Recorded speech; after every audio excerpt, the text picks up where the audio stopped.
Brazil has its own Chernobyl story most people don't know about. Two men enter an abandoned building. They're looking for stuff to sell for scrap. They find some medical-looking equipment. It's like a dentist's chair with a telescope. The men don't know or care what it is. They pry off the steel casing and take it home. That night, they both get sick. Things only get worse from there.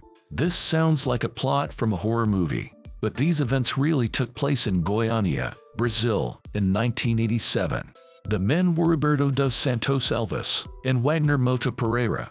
Pereira was so sick, he stayed home. He went to a clinic, but the doctor said it was probably an allergy. Meanwhile, Alves kept going back to the chunk of equipment. He stripped it down and sold the parts to a scrapyard. Apart from steel, there was something else. Inside the machine was a piece of crumbly material. It looked like a piece of dry cheese. Inside was some kind of powder, glowing softly.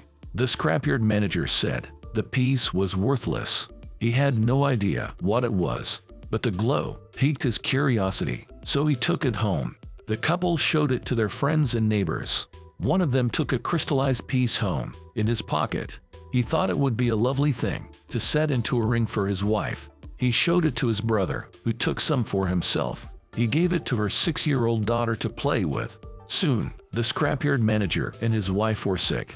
They were overcome with vomiting and diarrhea. Some scrapyard workers also felt unwell, yet they continued working on the metal parts. They extracted lead and sold it to another junkyard. People kept getting sick, and finally someone made a connection. They'd all come in contact with the salvaged scrap. Finally, a doctor recognized some of the metal parts. He used a radiation detector to test his suspicions. The readings were off the scale at the junkyard. CNN, the Brazilian National Nuclear Energy Commission, was brought in. An investigation was launched. Meanwhile, the patients were referred to the IGR. It was a private radiotherapy institute. The IGR had moved to new premises 2 years before, from a property not far from the airport, where they would left behind a teletherapy unit. The machine contained highly radioactive cesium-137. It was the substance that Alves had brought to the scrapyard manager. The contamination turned out to be massive. By February 1988, 125,000 people had been screened. 260 people were suspected or confirmed to be contaminated.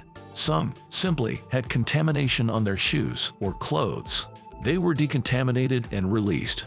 Others had much more serious exposure. Pereira lost a finger on his left hand, while the others atrophied. Roberto Santos Alves lost his entire right forearm. 4 people died, including 2 scrapyard employees.